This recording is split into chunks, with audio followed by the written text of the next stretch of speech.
കുഞ്ഞിനെ നഷ്ടപ്പെട്ടതിൽ ബാലനെതിരെ പരാതിക്കൊരുങ്ങുന്ന സീത. മാണിക്യമംഗലത്തെ സ്വത്ത് കുട്ടിമണിയുടെ കുഞ്ഞിന്റെ പേരിലാക്കിയത് മതികല അറിയുന്നു. ബാലന്റെ കട ഏറ്റെടുക്കണമെന്ന് പൂക്കോടി സീതയോട് പറയുന്നു. മതികല ജയിലിൽ തളർന്നു വീഴുന്നു. ഡോക്ടർ ലെസ്ലി കുട്ടിമണിയുടെ ചികിത്സ ആരംഭിക്കുന്നു. തുടർന്ന് കാണുക.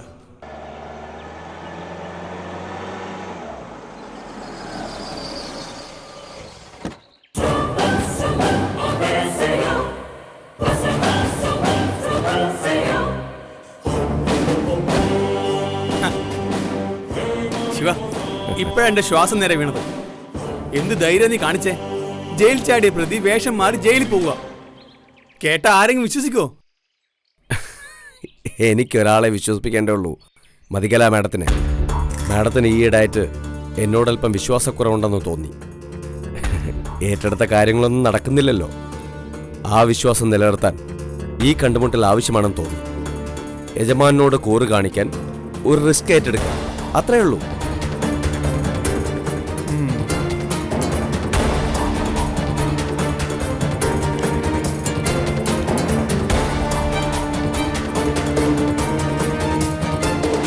അല്ല ശിവ, ആരെ വിളിക്കുന്നേ? നീ ആരെ വിളിക്കുന്നേ? Hello, tiger speaking. ഞാൻ തന്ന നമ്പർ ട്രേസ് ചെയ്തു. ലൊക്കേഷൻ എവിടെയാ? ഓവർ. ഓക്കെ, 3 മണിക്ക് കാണാം. Okay, over. അല്ല ശിവ, നീ എന്താ പോലീസ് ഭാഷ സംസാരിക്കുന്നു? പോലീസിനോട് പോലീസ് ഭാഷയിലല്ലാതെ പിന്നെ ഏത് ഭാഷയിലാടാ സംസാരിക്കേണ്ടത്? പോലീസോ? ഞാൻ ആ CA ബാസ്റ്റൻ സാറിനെ വിളിച്ചത്. ഞാൻ ആ കള്ളന്റെ മനസ്സിന്റെ ലൊക്കേഷൻ ട്രേസ് ചെയ്യാൻ നമ്പർ കൊടുത്തു. നിന്നെ സമ്മതിച്ചിരിക്കുന്നു ശിവ. എടാ, മനുഷ്യന് ഏറ്റവും അടുത്ത സുഹൃത്തും വഴികാട്ടിയും സന്തത സഹചാരിയും ഇപ്പൊ ആരാ? അങ്ങനെ ഒരാളുണ്ടോ ഇക്കാലത്ത്? ഉണ്ടടാ, ഉണ്ട്. എല്ലാവരുടെയും വിശ്വസ്തൻ. ആവശ്യം എന്തോ ആവട്ടെ, വിശ്വസിച്ച് ആശ്രയിക്കാവുന്ന ഒരു സുഹൃത്ത്. ദാ ഇവൻ. പക്ഷെ സൂക്ഷിച്ചുപയോഗിച്ചില്ലെങ്കിൽ ഈ മിത്രവാ ഏറ്റവും വലിയ ശത്രു. ഇവനെയാണ് പോലീസ് ഏറ്റവും അധികം ആശ്രയിക്കുന്നത്, നമ്മളെപ്പോലുള്ളവരെ കൊടുക്കാൻ. അതുകൊണ്ട് നമ്മുടെ ഭാഷയും നമ്മുടെ രീതികളും ഒരിക്കലും അവർക്ക് പിന്തുടരാൻ കഴിയരുത്. ഇനി ഇവിടെ നിന്ന് 6 കിലോമീറ്റർ കഴിഞ്ഞ് ഈ മൊബൈൽ ഓണാക്കാം. മറ്റൊരു മൊബൈൽ ടവർ. അവിടെ നിന്ന് മറ്റൊരു സിമ്മിൽ നമ്മൾ വിളിക്കേണ്ടവരെ വിളിക്കുന്നു.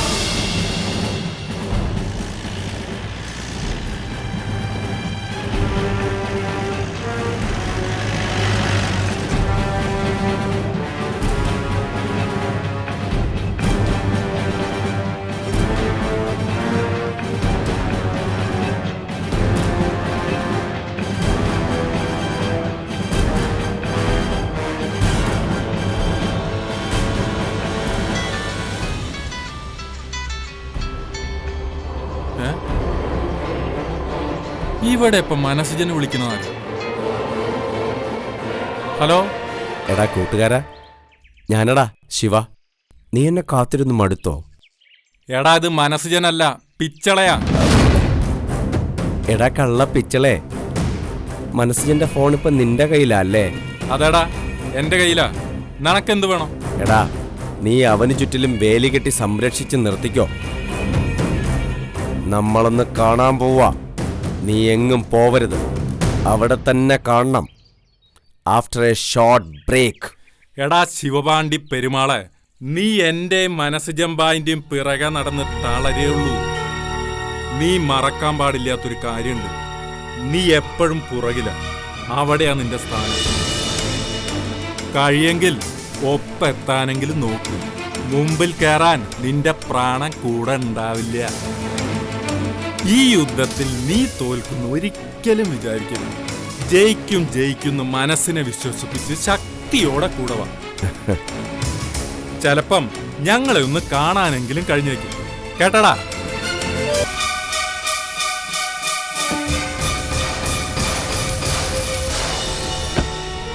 ശിവ, അവരെവിടെ ഉണ്ടെന്ന് വല്ല വിവരം കിട്ടിയോ? അവർ കേരളം വിട്ടെന്ന് എനിക്ക് തോന്നുന്നേ. ആ മൈലമ്മ എവിടെയെങ്കിലും ഒളിപ്പിച്ച് കാണും. അവൾക്ക് ഒരുപാട് ബന്ധങ്ങളുണ്ട്. അല്ല, ഇനി പളനിക്കോ മറ്റാണോ? അവർ കേരളം വിട്ടൊന്നും പോയിട്ടില്ല. എങ്കിൽ ബാസു സാർ വിളിച്ച് പറഞ്ഞേനെ. അല്ല, ഇനി കാട് കയറിയിട്ടുണ്ടാവോ?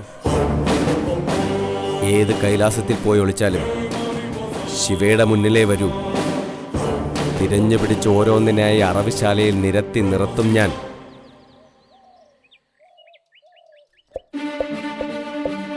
ചതച്ചു കഴിഞ്ഞോ? നോക്ക്. ആ, ഇത് മതി. ഈ മരുന്ന് എങ്ങനെയെങ്കിലും കുട്ടിമണിയെ കൊണ്ട് കഴിപ്പിക്കണം. ഭയങ്കര കയ്പാ, മുഴുവൻ കഴിപ്പിക്കണം. ഞാൻ സഹായിക്കണം. അയ്യോ വേണ്ട, ഞാൻ ചെയ്തോളാം. ആ മനുഷ്യ, നല്ല ഷൂ ഉണ്ടിപ്പോ. ഡോക്ടർ പറഞ്ഞത് ശരിയാ. തലയ്ക്കൊക്കെ ഇപ്പൊ നല്ല തണുപ്പാ. തല മാത്രമല്ല, ശരീരം മുഴുവൻ തണുപ്പിക്കുന്ന വേറൊരു സൂത്രം കൂടിയുണ്ട്. അതെന്താ സൂത്ര? ദാ ഈ മരുന്ന് സൂത്രം. ഇത് മുഴുവൻ ഒരൊറ്റ വലിക്കും കുടിക്കണം. എന്റെ മനുഷ്യ, എനിക്ക് ഈ മരുന്നൊന്നും വേണ്ട. എനിക്ക് ചായ മതി. ചായ ഒന്നും ഇപ്പൊ കുടിക്കാൻ പറ്റത്തില്ല. കുട്ടുനെ ചികിത്സിച്ചോണ്ടിരിക്കല്ലേ. ഡോക്ടർ പറയുന്നത് മാത്രമേ ഇപ്പൊ കുട്ടു കഴിക്കാവൂ. നമുക്ക് ഡോക്ടർ അറിയാതെ കുടിച്ചാലോ? കുടിക്കാം, ഇപ്പഴല്ല, പിന്നീട്. ഇപ്പൊ ഇത് കുടിക്ക്. എനിക്ക് വേണ്ടിയല്ലേ. ഇങ്ങട്ടാ.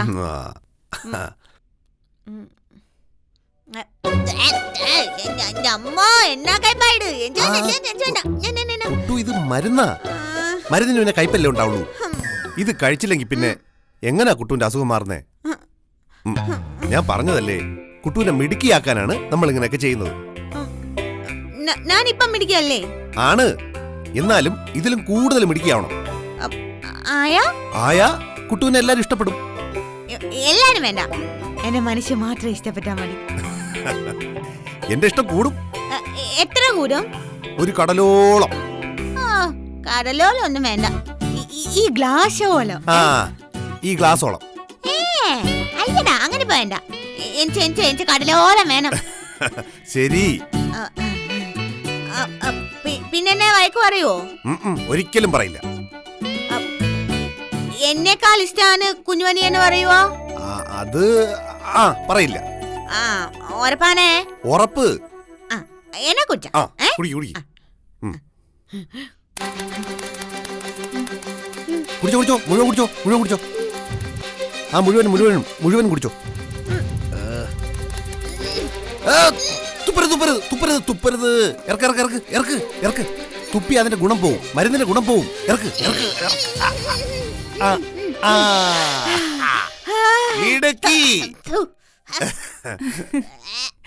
മനസ്സിജനില്ലായിരുന്നെങ്കിൽ ഞാൻ ചുറ്റിപ്പോയേനെ.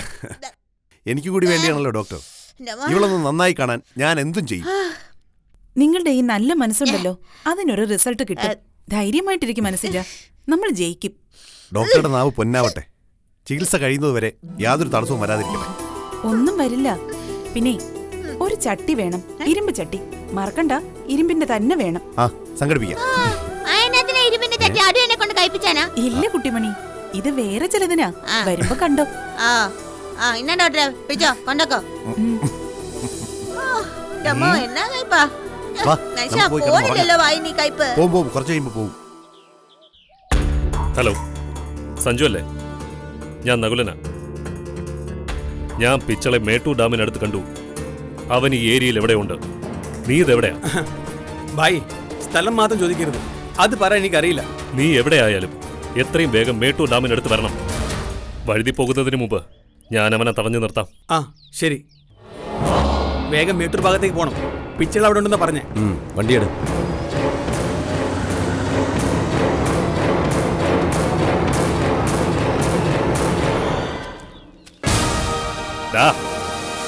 നിന്നെ കണ്ടുപിടിക്കില്ലെന്ന് കരുതിയോടാ?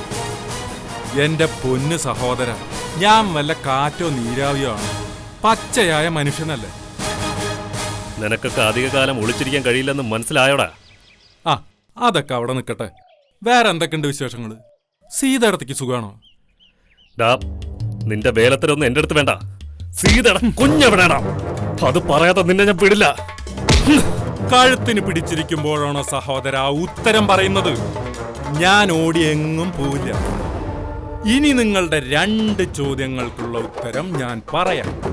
ഒന്നാമത്തെ ഉത്തരം, അത് നിങ്ങളുടെ സീതയുടെ കുഞ്ഞല്ല, കുട്ടിമണിയുടേതാ. വയലോരം വീട്ടിലെ ബാലചന്ദ്രന്റെ ഭാര്യയാണ് സീത. ബാലചന്ദ്രന് സീതയിൽ പിറന്ന കുഞ്ഞ് എവിടെയാന്ന് എനിക്കറിയില്ല. മനസ്സിജമ്പായുടെയും കുട്ടിമണി പെങ്ങളുടെയും കുഞ്ഞ് വളരെ സുഖായിട്ടിരിക്കുന്നു. നീ കള്ളനാണെന്ന് എനിക്കറിയാം, കള്ളമേ പറയൂന്നും എനിക്കറിയാം. പക്ഷേ മനസ്സിജനും കുട്ടിമണിയും എവിടെയാണെന്ന് പറയാതെ നിന്നെ ഞാൻ വിടില്ല. എന്റെ സഹോദര, നിങ്ങൾ എന്നെ എത്ര നേരം പിടിച്ചു വെക്കും? വെറുതെ സമയം പാഴാക്കാതെ സീതയുടെ കുഞ്ഞിനെ അന്വേഷിച്ച് കണ്ടുപിടിക്കേ. ഇപ്പെന്നെ എന്റെ വഴിക്ക് വിട്ടേരെ. എന്റെ വഴി നീ ഇപ്പൊ തടയരുത്. തടഞ്ഞാൽ നീ എന്ത് ചെയ്യും? ഞാൻ ഒഴിഞ്ഞു പോകും. നിക്കടാ അവിടെ. ഈ കള്ളന് പൂട്ടിടാനും അറിയാം, പൊളിക്കാനും അറിയാം. പിന്നെ ഇവിടെ ഒരു ആക്ഷൻ സ്കോപ്പ് ഇല്ല. ഞാനൊരു ഫാമിലി എന്റർടൈനർ. അതുകൊണ്ട് എന്റെ മാന്യ സുഹൃത്തുപ്പൻ നെഞ്ചിൽ ചേറ് പറ്റാതെ വീട്ടിലെത്താൻ നോക്ക്.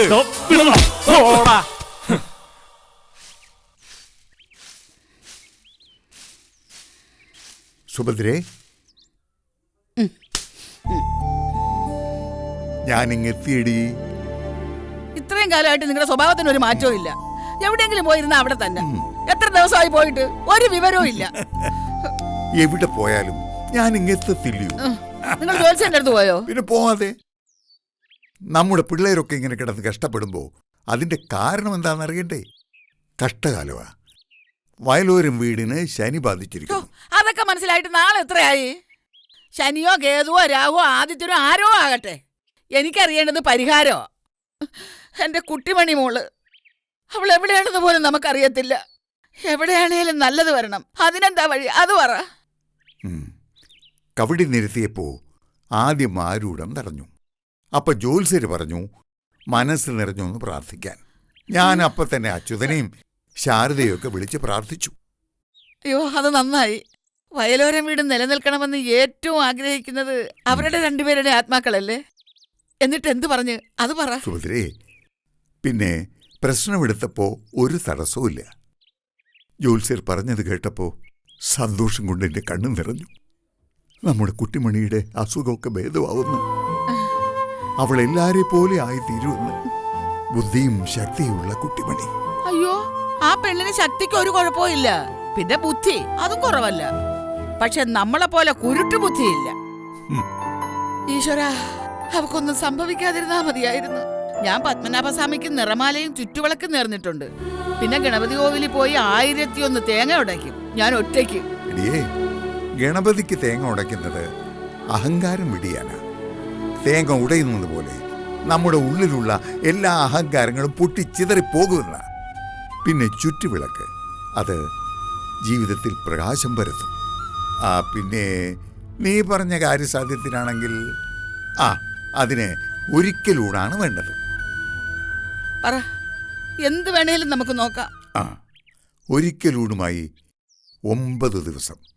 ആ ദിവസങ്ങളിൽ മറ്റൊന്നും കഴിക്കാൻ പാടില്ല. ഏറ്റു. വാക്കുകൊണ്ടോ വിചാരം കൊണ്ടോ പ്രവൃത്തി കൊണ്ടോ ആ 9 ദിവസവും ധർമ്മത്തിന് നിരക്കാത്തതൊന്നും പറയാനോ ചിന്തിക്കാനോ ചെയ്യാനോ പാടില്ല. അതും ഏറ്റു. വേണമെങ്കിൽ എന്റെ തല വെട്ടിയെടുത്ത് ഞാൻ ഹോമകുണ്ടത്തിലെറിയാം. എന്റെ കുട്ടിമണി കൊച്ചൊന്ന് നന്നായി കണ്ടാൽ മാത്രം മതി. അല്ല, ഇപ്പൊ എല്ലാവർക്കും മനസ്സിലായി കാണും ആരായിരുന്നു വയലോര വീട്ടിന്റെ ഐശ്വര്യമൊന്നും. അവളിറങ്ങിയപ്പോ കണ്ടോ ഓരോന്നോരോന്നായിട്ട് വീഴാൻ തുടങ്ങിയത്. കണ്ണിരിക്കുമ്പോ കണ്ണിന്റെ കാഴ്ച അറിയത്തില്ല എന്ന് പറയുന്നത് പോലെ കുട്ടിമണിയുടെ കാര്യം. അവൾ ഇവിടെ ഉണ്ടായിരുന്നപ്പോ എല്ലാവർക്കും പുച്ഛം, പരിഹാസം. ഇനി അതൊക്കെ പറഞ്ഞിട്ട് എന്ത് കാര്യം? നീ നാളെ മുതൽ വ്രതം തുടങ്ങിക്കോ. ഞാനത് ചെയ്യാം. എത്രയും പെട്ടെന്ന് ഈ പ്രശ്നങ്ങൾക്ക് ഒരു പരിഹാരം കണ്ടേ മതിയാവൂ. താൻ പാതി ദൈവം പാതി എന്നല്ലേ? എടി, നീ വിശ്വസിക്കുന്നുണ്ടോ കുട്ടിമണിയുടെ അസുഖം ഭേദമാകുമെന്ന്? എന്താ ഭേദമായാല്? അയ്യോ, ക്യാൻസർ വരെ സുഖപ്പെടുന്ന കാലമല്ലേ. ജ്യോത്സ്യം പറഞ്ഞതുകൊണ്ടല്ല, പണ്ടേ എനിക്ക് ഉറപ്പായിരുന്നു അവളുടെ കാര്യത്തിൽ അത്ഭുതം നടക്കുമെന്ന്. കാരണം എന്താ? അവള് നല്ലവളാ, സാധുവാ. അങ്ങനെയുള്ളവരെ ജീവിതകാലം മുഴുവൻ കഷ്ടപ്പെടുത്തത്തില്ല ദൈവം. എപ്പോഴെങ്കിലും ഒരു നല്ല കാലം വരും. കുട്ടിമണിക്ക് അതിനുള്ള സമയമായെന്നാ എനിക്ക് തോന്നുന്നത്. അവളുടെ ജീവിതം രക്ഷപ്പെടാനുള്ള സമയമായി. എല്ലാത്തിനും ദൈവഹിത എന്നൊന്നുണ്ടല്ലോ. മുരുക, ആണ്ടവ, അങ്ങനെ നടന്നാൽ തലമുണ്ടനം ചെയ്ത് പാൽക്കാവടിയെടുത്ത് ഞാൻ മല ചവിട്ടിക്കോളാവേ. എല്ലാം നടക്കുമെന്നേ. നമുക്ക് ഈശ്വരനോട് പ്രാർത്ഥിക്കാം. എന്റെ മനസ്സ് അങ്ങനെ പറയുന്നത്. നടക്കും. എന്റെ ശാരദ പറയുമായിരുന്നു, അവളുടെ ജീവൻ എടുത്തിട്ടായാലും വേണ്ടില്ല, ഈ കൊച്ചിന്റെ ദീനം മാറിയാ മതിയെന്ന്. കുട്ടിമണി നേരെയാവും. നോക്കിക്കോ. ശാരദയുടെയും അച്യുതന്റെയും ആത്മാക്കൾ ഇവിടെ വിട്ടു പോയിട്ടില്ല. അവർക്ക് ശാന്തി കിട്ടണമെന്ന് ജ്യോത്സ്യം പറഞ്ഞു. ഈ വീടുള്ളിടത്തോളം കാലം അവരിവിടെ ഉണ്ടാകും. നമുക്ക് കൂട്ടായി. പ്രശ്നവശാൽ അതിൽ ഒരാൾ അല്പം അതൃപ്തിയായിട്ട് നിൽക്കുക. ശത്രുഭാവമാണ് കാണിക്കുന്നത്. ഒന്നും വ്യക്തമായി തെളിയുന്നില്ലായിരുന്നു. അയ്യോ, അതെന്റെ അച്യുതനായിരിക്കും. അവന്റെ ജീവനല്ലായിരുന്നോ കുട്ടിമണി? അവക്ക് ഇങ്ങനെയൊക്കെ അനുഭവം വരുമ്പം അവന് തൃപ്തി ഉണ്ടാവില്ല.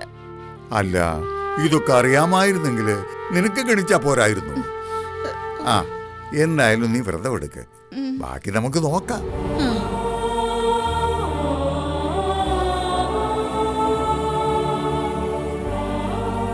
അച്യുതാ, നീ പേടിക്കണ്ട.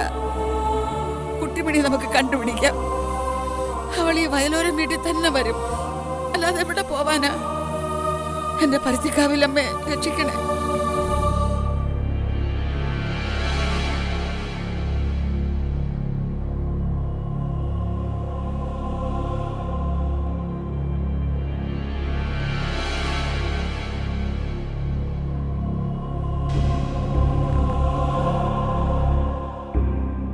ഫയലിംഗ് ഇതാ.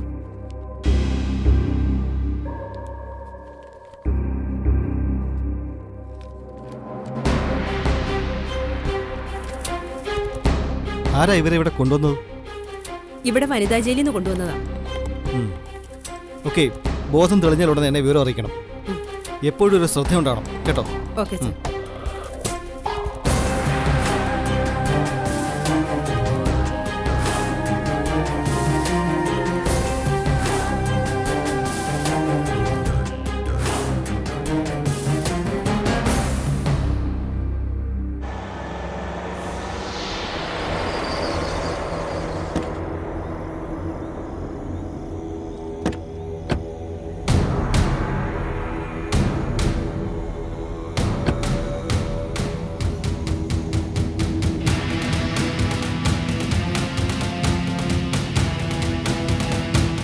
ശിവ, ഇവിടെ എങ്ങാനും കാണുന്നില്ലല്ലോ. എന്തായാലും നമ്മളിന്നൊരു വേട്ടക്കിറങ്ങുക. നരവേട്ട. സാരഥിയായി നീയുള്ളത് ഒരു ബലവാ. നമ്മുടെ ലക്ഷ്യം നിറവേറാൻ ഇനി അധികം ദൂരമില്ല. നകുലൻ എന്തായാലും നമ്മൾ സഹായിച്ചു. ആ നകുലൻ കാര്യങ്ങളെ ഇമോഷണലായി നേരിടുന്നവനാ. അവനെ നമുക്കൊപ്പം കൂട്ടാൻ കൊള്ളില്ല. അവനിൽ നിന്ന് കുറച്ച് ഇൻഫർമേഷൻ കിട്ടിയാൽ മാത്രം മതി. ശരി. അല്ല ശിവ, ഇത് തമിഴ്നാട് റൂട്ടാണല്ലോ. നമുക്ക് ഈ വഴിയങ്ങ് പോയാലോ? ശരി, വണ്ടി എടുക്ക്. ആ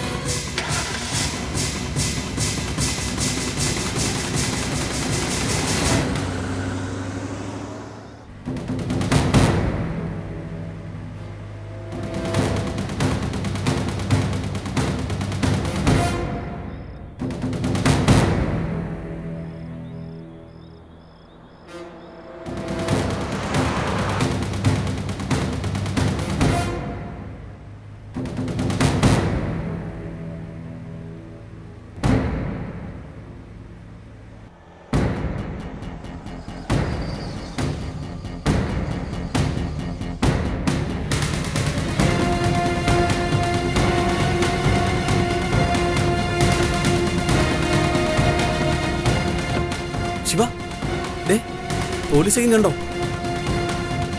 ഇനി ഇതുവഴി മുന്നോട്ട് പോകുന്ന അപകട. നമുക്ക് തിരിച്ചു പോയാലോ? നീ മിണ്ടാതിരിക്കെ. ശിവ, എന്താ വഴിയെന്ന് ഞാൻ നോക്കട്ടെ. എന്ത് വഴി? ഈ വഴി തന്നെ പോകാം. എങ്ങനെ?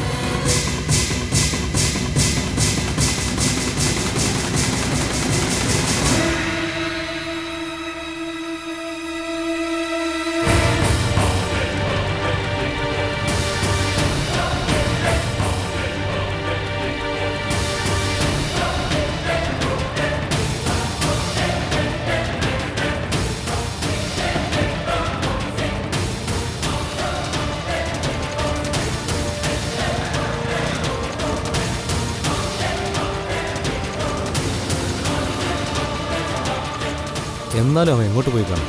സാർ, ദാ ഒരു വണ്ടി വരുന്നുണ്ട്.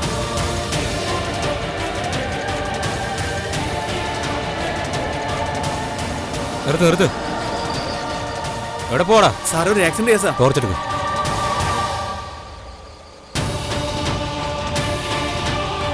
പോട്ട്. ശരി സാർ. പൊയ്ക്കോ, വേഗം പൊയ്ക്കോ.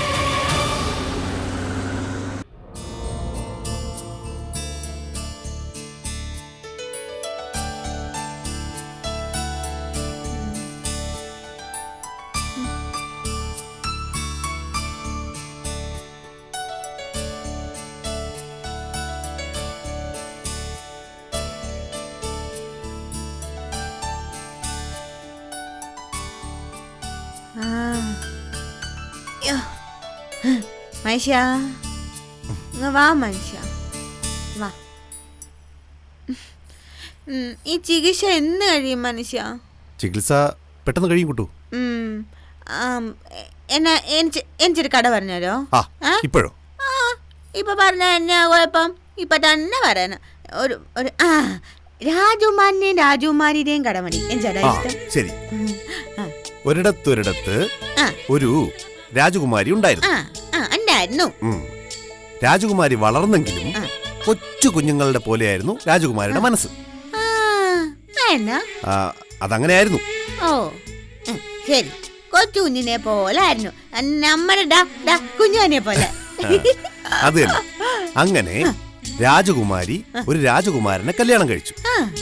അവരങ്ങനെ സന്തോഷത്തോടെ ജീവിക്കുന്നതിനിടയിൽ അവർക്കൊരു കുഞ്ഞുണ്ടായി. എന്നിട്ട് രാജകുമാരനെ ഭയങ്കര ആഗ്രഹമായിരുന്നു രാജകുമാരിയുടെ കുട്ടിത്തോക്ക മാറി മുതിർന്നവരെ പോലെ ആകണമെന്ന്. പക്ഷെ ആയില്ല. ഒടുക്കം പ്രശസ്തനായൊരു വൈദ്യൻ ആ വെല്ലുവിളി ഏറ്റെടുത്തു. നമ്മുടെ ഡോക്ടർ ഷാഹിബിനെ പോലുള്ള വൈദ്യൻ അല്ലേ മനുഷ്യ? അതെ അതെ, അത്ഭുതം. ചികിത്സ ഫലിച്ചു. രാജകുമാരി രാജകുമാരൻ ആഗ്രഹിച്ചതുപോലെ ബുദ്ധിയുള്ളൊരു പെണ്ണായിട്ട് മാറി. സൂപ്പർ. ഞാനും രാജകുമാരിയെ പോലെ ആയി തീരുമോ മനുഷ്യ? ആയി തീരും കുട്ടു. ചികിത്സ തുടങ്ങിയല്ലേ ഉള്ളൂ. കഴിയട്ടെ. കഴിയുമ്പോഴേക്കും എന്റെ കുട്ടു രാജകുമാരി ആയി തീരും. എന്നിട്ട് വേണം എനിക്ക് ചിലതൊക്കെ ചെയ്യാൻ. എന്ത് ചെയ്യാൻ? ആടൊക്കെ ഉണ്ട് മനുഷ്യ. എനിക്ക് ഇഷ്ടമില്ലാത്ത പലരും ഉണ്ട്. അവരോടൊക്കെ എനിക്ക് പകരം ചോദിക്കണം. എന്തിന്? കുട്ടുവിന്റെ അസുഖം മാറിയാൽ തന്നെ അതൊരു പകരം ചോദിക്കലല്ലേ? ആണോ? എന്നാ വേണ്ട, നമുക്ക് സുഖമായിട്ട് കഴിയാം. അതെ, അതാ വേണ്ടത്. ഉറങ്ങിക്കോ. ഉറക്കം വരുന്നല്ലേ പറഞ്ഞത്. ഉറങ്ങിക്കോ. ഓ, എന്റെ ഉറക്കൊക്കെ പോയി മനുഷ്യ. മനസ്സിലിപ്പോ ആ രാജകുമാരിയാ. രാജകുമാരി ഇങ്ങനെ കുരുടപ്പരത്ത് വരുന്നു. ആരവരെ കുറ്റം ചെയ്തവരെ ഹാജരാക്കൂ. ആ വരുന്നതാരൊക്കെയാണെന്നറിയോ മനുഷ്യ? കൊച്ചേച്ചിയും കണ്ടമ്പൂച്ചയും. രണ്ടുപേരും ചാട്ടവാറിനടിക്കൂ. ടപ്പോ ടിപ്പോ ടപ്പോ ടിപ്പോ. അയ്യോ അയ്യമ്മേ എന്നെ തല്ലല്ലേ. അയ്യോ അയ്യോ ഇങ്ങനെ കരയുവാനെന്താണ്? അത് കണ്ട് സങ്കടം തോന്നിയപ്പോ രാജകുമാരി പറഞ്ഞു, മടി ഇനി രണ്ടുപേരുടെയും തല മൊട്ടയടിച്ച് കൈതപ്പുറത്ത് ഏറ്റി നാട് കെട്ടിക്കോ. കൈതപ്പുറത്ത് ഏറ്റി നാട് ചുറ്റാൻ എന്തായാലും കൂടി. നല്ല രസമല്ലേ മനുഷ്യ കാണാൻ? എനിക്ക് ഒരു ഡോസ് അങ്ങനെ ചെയ്യണം. എന്നെ നോവിച്ചവരെ മുഴുവൻ ചാറ്റവാരിനടിച്ച് തല മൊത്തയടിച്ച് കൈതപ്പുറത്ത് കയറ്റി നാട് കെട്ടണം. അല്ല പിന്നെ മനുഷ്യൻ എന്റെ കൂടെ നിക്കുവോ? പിന്നെ നിക്കാതെ, ഞാൻ എപ്പോഴും നിന്റെ കൂടെ തന്നെയല്ലേ. അടിപൊളി അടിപൊളി. മനുഷ്യൻ കൂടെ ഉണ്ടെങ്കിൽ പിന്നെ എനിക്ക് വേറെ ഒന്നും വേണ്ട. മനുഷ്യനൊരു പരസ്യം കേൾക്കണോ? മനുഷ്യനാ എന്റെ രാജകുമാരൻ. എങ്ങനെയുണ്ട്? ഇഷ്ടായി? ഇഷ്ടായി. മനുഷ്യന്റെ ഇഷ്ട എന്റെ ഇഷ്ടം.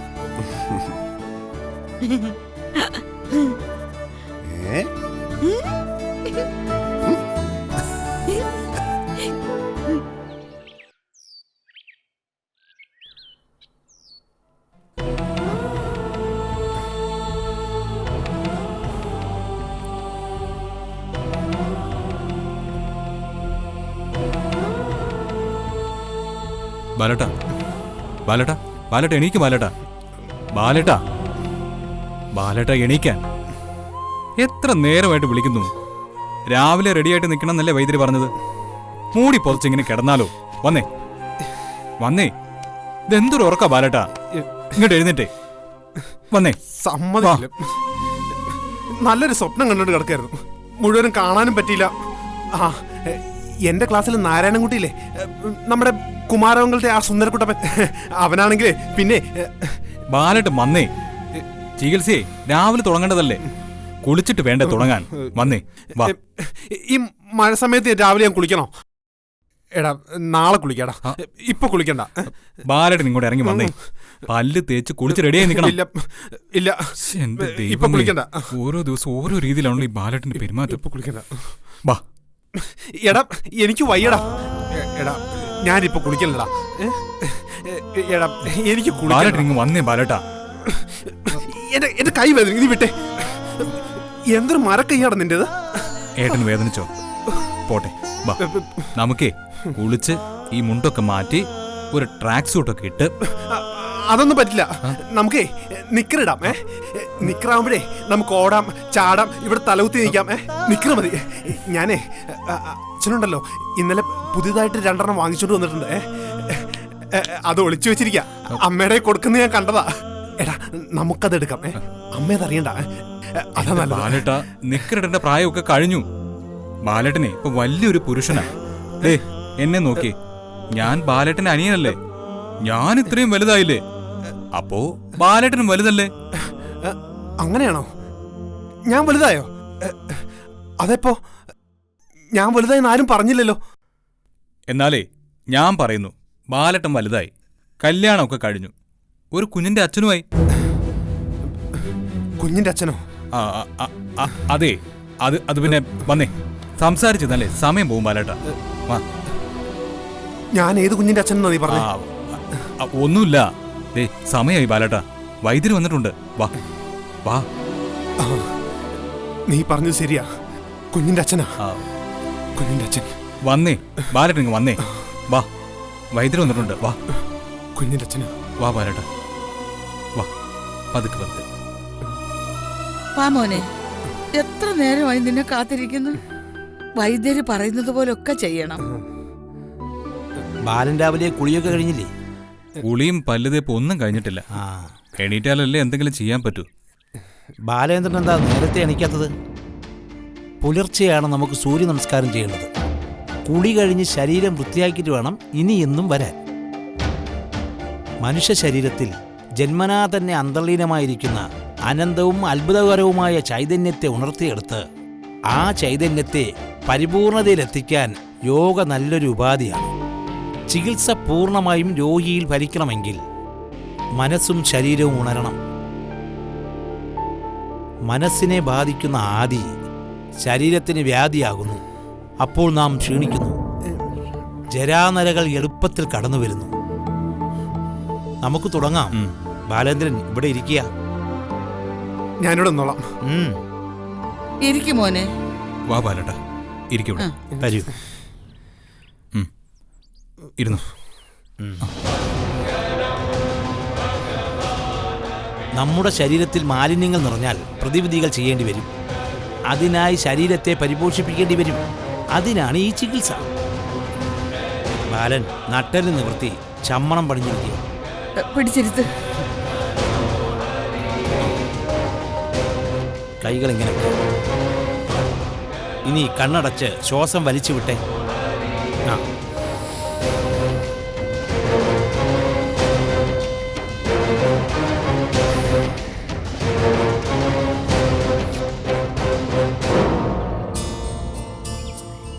ബായ്.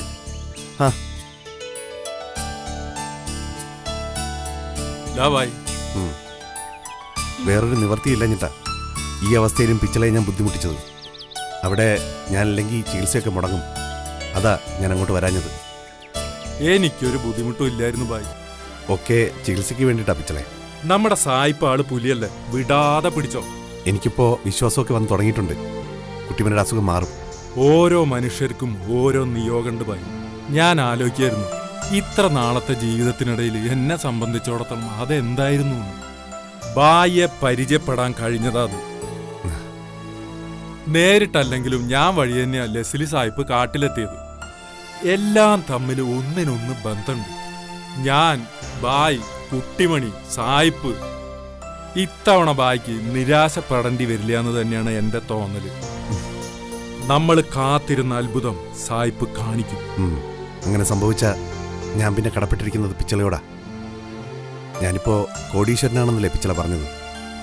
കുട്ടിമണി രക്ഷപ്പെട്ട ഉറപ്പിച്ചോ പിച്ചളെ? ഭായിയുടെ ജീവിതം ഞാൻ രക്ഷപ്പെടുത്തി തന്നിരിക്കും. പിന്നെ ഒരിക്കലും ഇങ്ങനെ കഷ്ടപ്പെടേണ്ടി വരത്തില്ല. ഞാനൊരു സ്ഥിരം വരുമാനം ഉണ്ടാക്കി തന്നിരിക്കും. അതൊക്കെ ബായിയുടെ നല്ല മനസ്സ്. അല്ലെങ്കിലും ഈ കറക്കൊക്കെ നിർത്തി എവിടെയെങ്കിലും ഒന്ന് ഇരിക്കണമെന്ന് കുറെ നാളായിട്ട് വിചാരിക്കുന്നു. ഇതുവരെ പറ്റിയില്ല. ഇനി പറ്റുമോ നോക്കാം. നമ്മളല്ല ബായി, മോളിലൊരു മഹാബായിണ്ട്. ആ ബായിയാണ് എല്ലാം തീരുമാനിക്കുന്നത്. അദ്ദേഹം തീരുമാനിക്കട്ടെ. അപ്പോ ഈ പിച്ചള അനുസരിക്കും. എന്നാ പിന്നെ കാണാം. പിച്ചള വിട്ടോ. ഓ, ഞാനൊരു ദിവസം അങ്ങോട്ട് വരുന്നുണ്ട്. സായിപ്പിനെ ഒന്ന് കാണാലോ. വാ, പിച്ചള കൂടെ ഉണ്ടെങ്കിൽ അതെനിക്കൊരു ധൈര്യമാ. എന്നാ കാണാം. ശരി, കാണാം.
എവിടെ പോയി?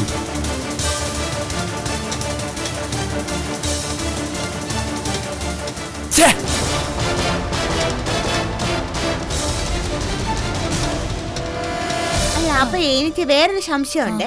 പക്ഷെ ആ വേറെ സംശയം ഞാൻ പിന്നെ ചോദിച്ചാ. ചട്ടി അല്ല ഡോക്ടറെ, ഇത് എന്നാത്തിനാ? ഇത് മെഴുക്ക് പുരട്ടി ഉണ്ടാക്കാൻ. നമ്മുടെ നാട്ടിലെ സ്ത്രീകളിൽ നല്ലൊരു വിഭാഗം ഇന്ന് നേരിടുന്ന പ്രശ്നം എന്താണെന്ന് അറിയോ മനസ്സിന്? ഇല്ല. വിളർച്ച അഥവാ അനീമിയ. ശരീരത്തിലെ ഇരുമ്പിന്റെ അംശം കുറഞ്ഞു പോകുന്നതാ കാരണം. രോഗം മൂർച്ഛിക്കുമ്പോ ഡോക്ടറെ പോയി കാണും. ഡോക്ടർ കുറെ അയൺ ടാബ്ലറ്റുകൾ തരും, അത് കഴിക്കും. പണ്ടത്തെ സ്ത്രീകൾക്ക് ഒരിക്കലും വിളർച്ച എന്ന പ്രശ്നമേ ഇല്ലായിരുന്നു. എന്താ കാരണം? ഈ ഇരുമ്പ് ചട്ടി. ഇരുമ്പ് ചട്ടിയിലായിരുന്നു നമ്മൾ പണ്ട് മെഴുക്ക് പുരട്ടി ഉണ്ടാക്കിയിരുന്നത്. കണ്ടിട്ടില്ലേ? ഇതിലുണ്ടാക്കുന്ന മെഴുക്ക് പുരട്ടിയുടെ നിറം കറുപ്പ്, അതായണ. കുട്ടിമണി ഇനി ഇതിലുണ്ടാക്കുന്ന മെഴുക്ക് പുരട്ടിയാ കഴിക്കുക. ഇതും ചികിത്സയുടെ ഭാഗം തന്നെയാ. ഇരുമ്പിന്റെ കുറവ് ശരീരത്തിലുണ്ടെങ്കിൽ അത് പരിഹരിക്കാനുള്ള വഴി.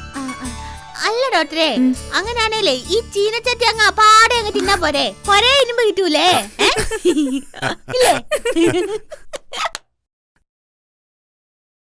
സാറേ, യെസ്, ഗുഡ്. വാ. ഹലോ കുട്ടുമണി. ഒരുപാട് തെരഞ്ഞു. കാട്ടിനുള്ളിലും ഇപ്പൊ പച്ചമരുന്ന് കുറഞ്ഞെന്നാ തോന്നുന്നേ. തോന്നലല്ല, സത്യവാ. കുറഞ്ഞു. പലതും ഇപ്പൊ കണി കാണാൻ പോലും ഇല്ല. ഇങ്ങനെ പോയാ കേരളത്തിന്റെ അവസ്ഥ എന്തായി തീരുമെന്നാ ചിന്തിക്കേണ്ടേ. മഴയും ആയുർവേദവും പൂരവും വള്ളംകളിയും ഒന്നും ഇല്ലാത്ത കേരളത്തെ എന്തിനു കൊള്ളാം? ഇനി അല്പം ഉറക്കാവാം. വെളുപ്പിനെ എഴുന്നേറ്റല്ലേ, ഉറങ്ങിക്കോട്ടെ. പോയി കിടന്നോളാം. പറഞ്ഞു കൊടുക്ക മനസ്സിജ. ഈ കുട്ടിത്തവും ചിണുങ്ങലും ഒന്നും ഇനി അധികകാലം ഉണ്ടാവില്ല. നമ്മളെ പോലെ ആയാ പിന്നെ ഗൗരവത്തിലായിരിക്കും എപ്പോഴും. നല്ല കഥ പറഞ്ഞേ. ഇത്രയും നല്ലൊരു ചെറുക്കനെ ഞാൻ എന്റെ ജീവിതത്തിൽ കണ്ടിട്ടില്ല. ഞാനിവിടെ ഉള്ളപ്പോഴോ? തിങ്കളാഴ്ച വരാൻ പറഞ്ഞ വെള്ളിയാഴ്ച വരുന്നതല്ലേ നീ? കഷ്ടം. ഇതങ്ങനെയാണോ? എന്തൊരു സ്നേഹമാ മനസ്സിന്. എല്ലാം ഒന്ന് ശരിയായാ മതിയായിരുന്നു എന്റെ ദേവി. ശരിയാവും മുത്തി.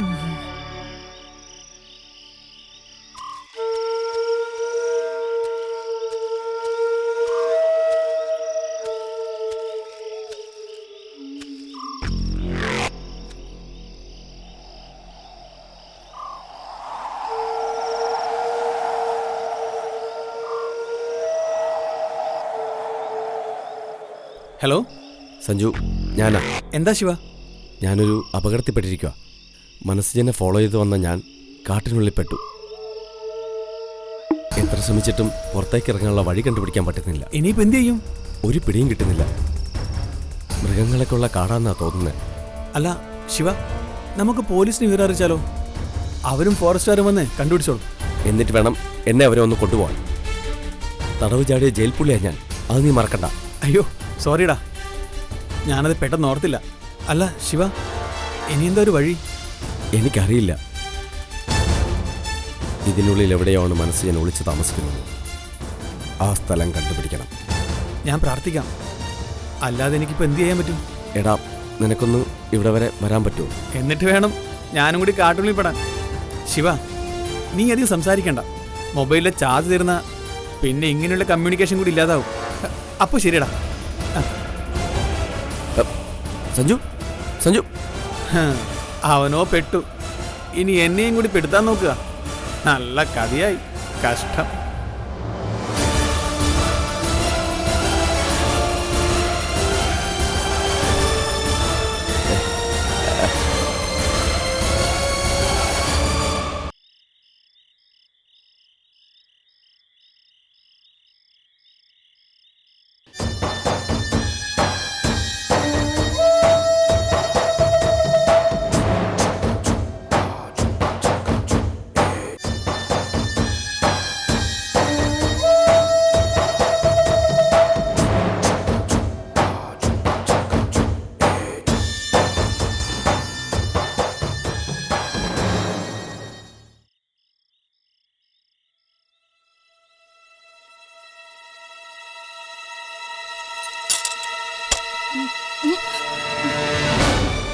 ആരാത്?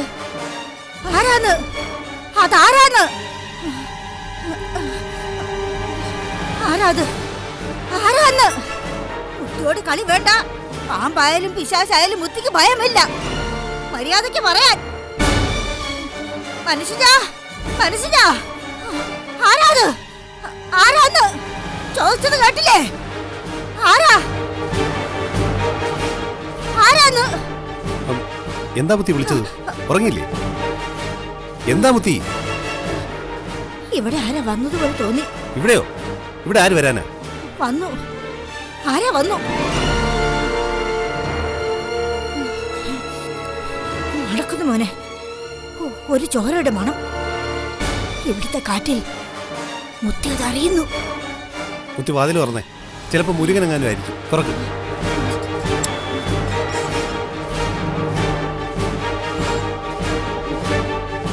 മുത്തി, ഇവിടെ ഒന്നും ആരെയും കാണുന്നില്ല. മുത്തിക്ക് തോന്നിയതാവും. വാ വാ.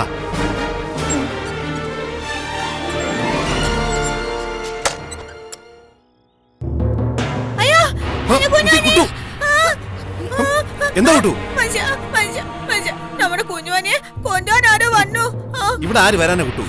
കുഞ്ഞുവാവതെ സുഖമായിട്ട് കിടക്കല്ലേ? എന്നെ വിട്ട് സ്വപ്നം കണ്ടതാവും. സ്വപ്പല്ല മനുഷ്യ, ഞാൻ കണ്ടു. നമ്മുടെ കുഞ്ഞുവാനെ തൂക്കിയെടുത്തോണ്ട് പോയി. മനുഷ്യ എന്റെ അടുത്ത് തന്നെ നിൽക്കും. മനുഷ്യ പോലെ എനിക്ക് പേടിയാവുന്നു. കുട്ടു, ഞാൻ ഇത്രയും നേരം ഇവിടെ ഇല്ലായിരുന്നോ?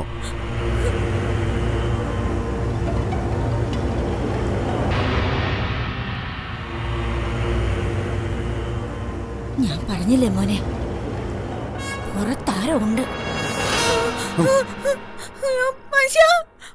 കുട്ടു പേടിക്കണ്ട. മനസ്സിന് മുത്തി ഇവിടെ ഇല്ലേ? പേടിക്കണം.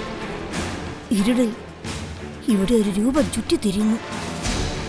ആരോ മറഞ്ഞിരിക്കുന്നു. അത് ആത്മാവല്ല, മൃഗവുമല്ല, ജീവനുള്ളൊരു രൂപം.